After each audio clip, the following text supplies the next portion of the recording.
Tiffany Haddish. Now, Tiffany Haddish, about 3 days ago, was arrested out there in California, I believe for the second or the third time for drunk driving. Let me bring you up to speed of what's happening with Tiffany.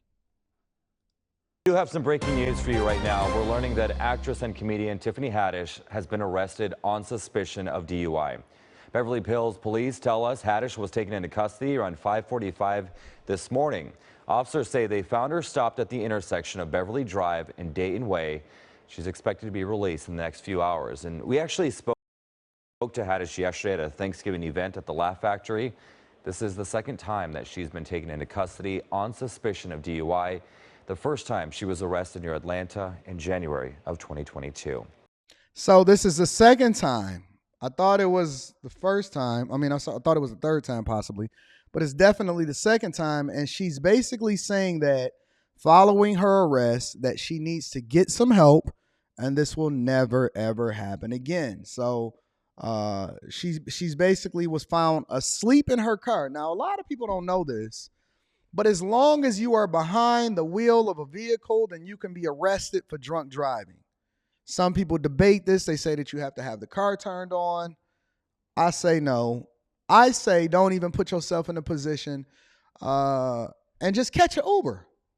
Catch an Uber. They said that she was found asleep in her car, which witnesses said was stopped in the middle of the road. Now, you know you toe down.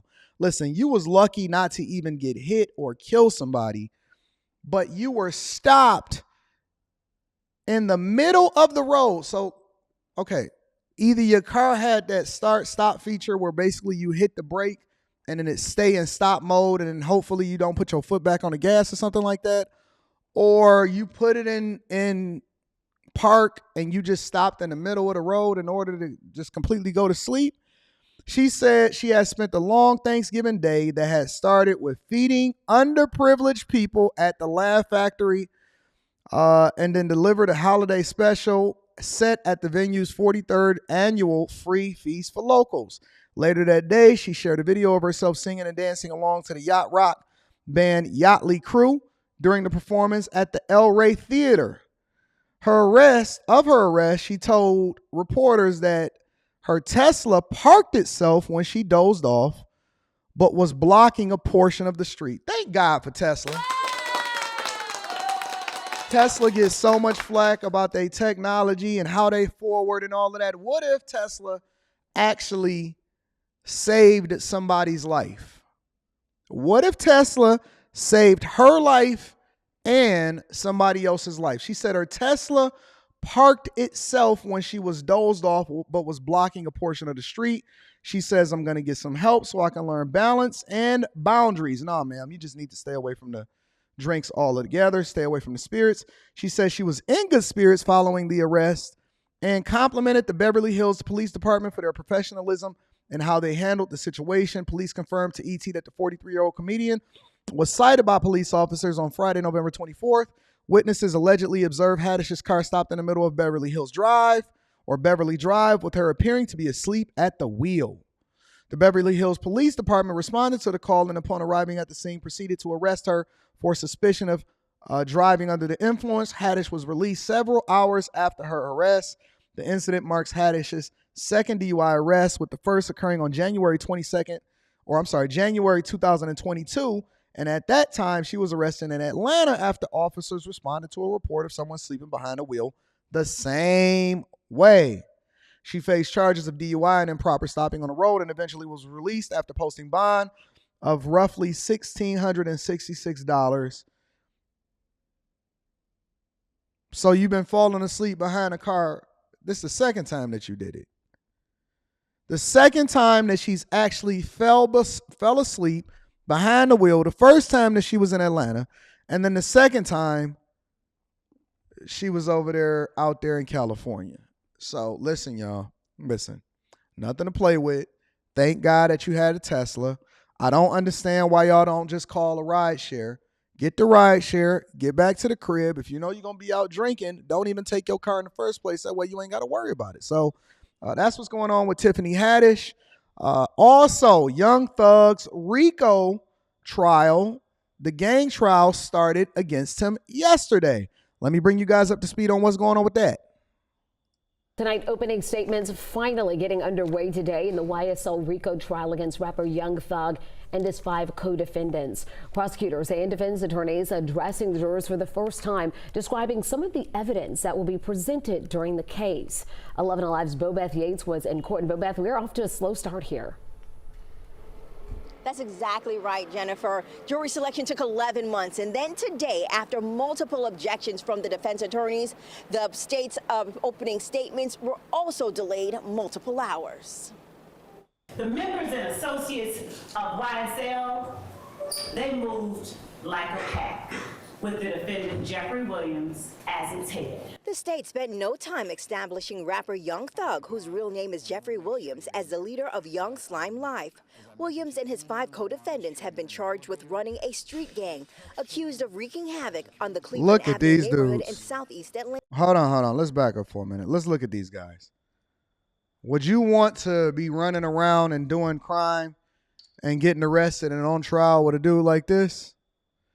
Looking crazy out here in these streets? Neighborhood in southeast Atlanta. And while Young Thug's attorney calls YSL a record label, prosecutors claim it is a gang connected with violent crimes and murders. Their members commit crimes on behalf of the gang.